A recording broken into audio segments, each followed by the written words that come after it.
Hello दोस्तों, जय माता दी। Good morning. कैसे हैं आप लोग? आई होप आप लोग अच्छे होंगे। स्वागत है आपके अपने चैनल पूजा की दुनिया में। आज का ब्लॉग मैंने मॉर्निंग से स्टार्ट किया है और आज है दिन बुधवार। तो आज सुबह से ही लग गई थी मैं किचन में। अभी टाइम हो रहा है 8 और मैंने सुबह 4:30 बजे उठा था, तो सारा काम हो गया हमारा। झाड़ू पोछा हो गया, माही को स्कूल भी भेज दिया था, नहा के पूजा भी कर लिया था। और सुबह के नाश्ते में बनाया था आज करेले की सब्जी और रोटी। तो माही को ही टिफ़िन में भेज दिया था और हम लोगों ने नाश्ता भी कर लिया था। उसके बाद फिर से मैं आ गई किचन में और यहाँ पे मैं बना रही हूँ पूरी और आलू टमाटर की भुजिया, क्योंकि आज हम जा रहे हैं किसी को देने। तो मेरी जो सामने वाली दीदी रहती हैं बगल में, आज उन दीदी को सरकारी क्वार्टर मिल गया है, तो वो लोग वहाँ शिफ्ट हो रही हैं। तो यहाँ पे पैकिंग स्टार्ट है, तो मैंने कहा कि चलो दीदी की हेल्प कर देते हैं, बना के दे देते हैं, क्योंकि पैकिंग वगैरह होने लगता है तो इतना सारा काम हो जाता है। हम लोग जब एक दिन मतलब कहीं जाते हैं, एक दिन में पैकिंग करते हैं सामान कपड़े का सिर्फ, तो लगता है कि कुछ भी करने का मन नहीं करता, बिल्कुल थकावट सी आ जाती है। और दीदी को तो पूरा सामान पैक करना है, जितना भी हम लोग के रूम में टोटल सामान होता है, तो वो 2-3 दिनों से बिल्कुल काम में बिजी हैं और आज चली जाएंगी। तो इसलिए मैंने सोचा कि दीदी को बना के दे देती हूँ। और मैंने आलू टमाटर की सब्ज़ी इसलिए बनाई है क्योंकि ऐसा होता है ना कि मैं भिंडी बनाऊँ या आलू बैंगन बनाऊँ, तो पता नहीं दीदी लोग को मतलब क्या पसंद है क्या नहीं पसंद है। और 2 छोटे छोटे बच्चे हैं, तो बच्चों को पूड़ी और भुजिया वगैरह तो काफ़ी पसंद होती है। तो इसलिए मैंने सोचा कि चलो आलू टमाटर की भुजिया और पूड़ी बना देते हैं।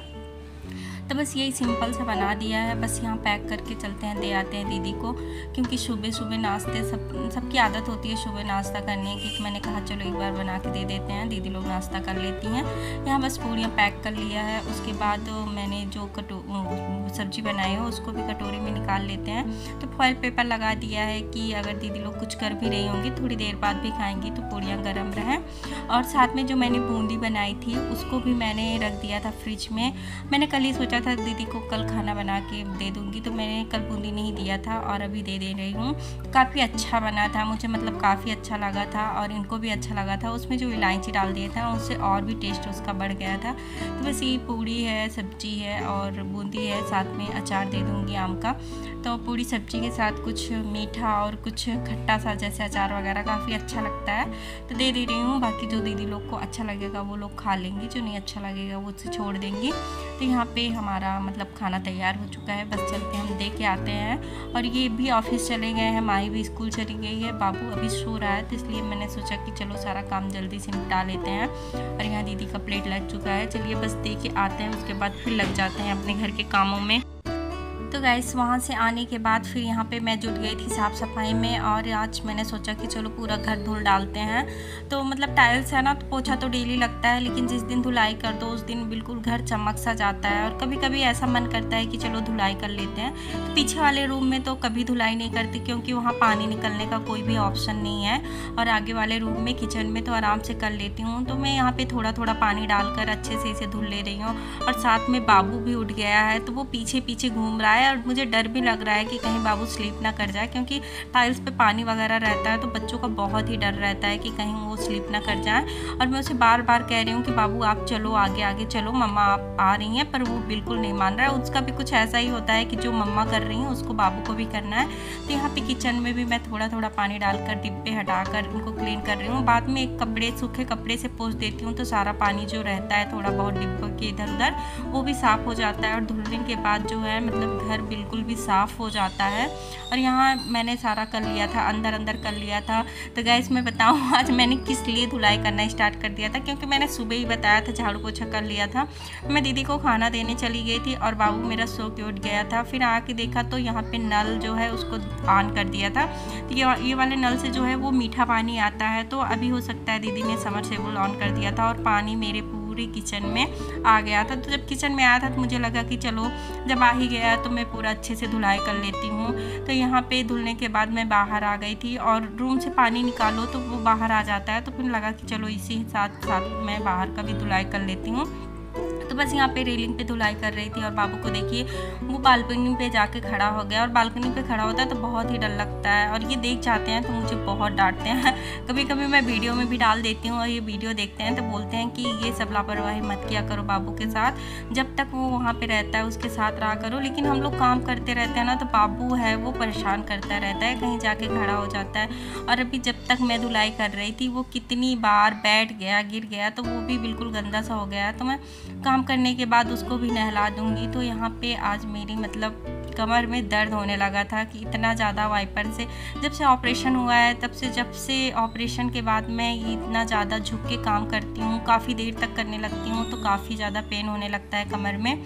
और अभी बस पूरा हमने रूम धुल लिया, किचन धुल लिया, बाहर रेलिंग बालकनी सब धुल लिया। उसके बाद देख सकते हैं बाथरूम कितना ज़्यादा गंदा हो गया। वैसे भी मेरा बाथरूम जो है वो रूम से बाहर है, तो कोई भी आता जाता है ना बालकनी और रेलिंग में, तो बहुत ही ज़्यादा गंदा हो जाता है। तो बाथरूम की डेली सफाई करती हूँ, फिर भी नहीं साफ़ होता इतने अच्छे से।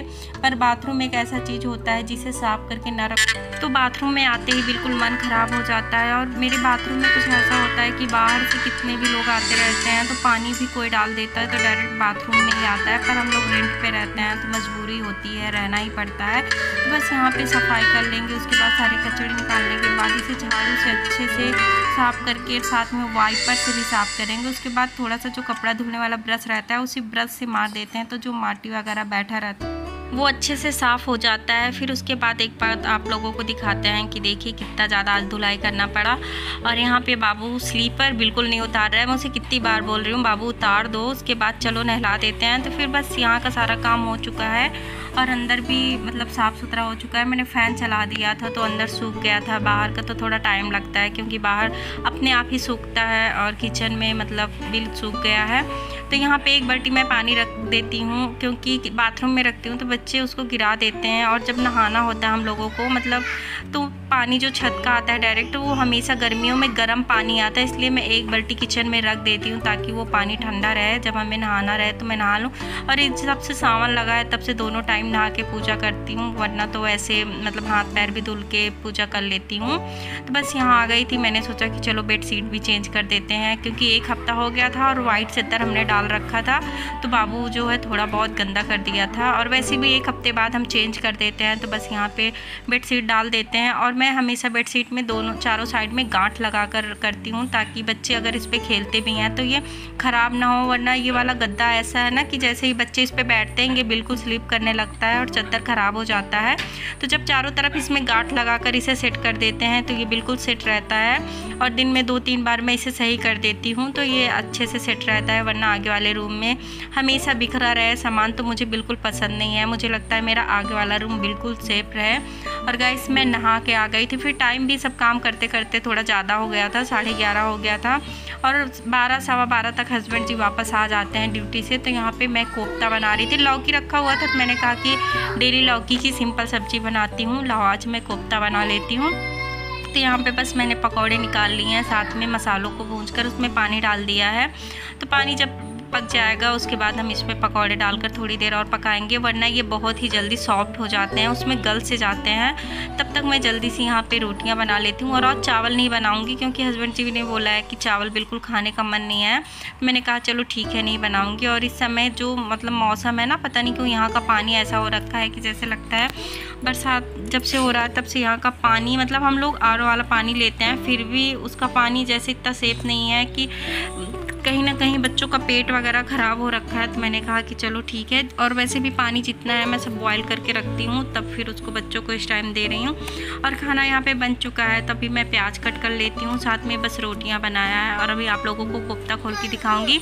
तो जब कुछ ऐसा कोफ्ता वगैरह बनाती हूँ तो साथ में प्याज और नींबू ज़रूर यूज करती हूँ, क्योंकि अच्छा लगता है। और इस टाइम जो प्याज मैं काट रही हूँ इतने छोटे छोटे हैं, एक साथ ही ले लिया था 10 किलो, तो यहाँ पे बड़े बड़े जो थे वो पहले ही यूज हो गए थे। तो सब सारे छोटे छोटे बच्चे हैं। और बस अभी कोफ्ता दिखाते हैं। तो ये देखिए इतना सारा पानी मैंने डाला था और पकौड़े डालने के बाद कोफ्ता में बिल्कुल सोख कर लिया है। तो ग्रेवी थोड़ी सी बची है, पर चावल नहीं बनाया है तो कोई दिक्कत नहीं, रोटी से कैसे भी रहेगी, हम लोग खा लेंगे। तो बस यहाँ पे बच्चों को पहले निकाल के दे देते हैं। तो माही भी आ गई थी स्कूल से, तो माही के लिए निकाल के सबसे पहले दे देते हैं, उसके बाद हम लोग भी खा लेते हैं। फिर गाइस यहीं पे करते हैं आज वीडियो का एंड। आई होप हमारा वीडियो आप लोगों को पसंद आया होगा, अच्छा लगा होगा तो लाइक कर दीजिएगा, और हमारे चैनल पर नए आए हो तो प्लीज़ चैनल को सब्सक्राइब कर लीजिएगा। तब तक मिलते हैं आप लोगों से नेक्स्ट वीडियो में, तब तक के लिए bye bye, take care, thank you.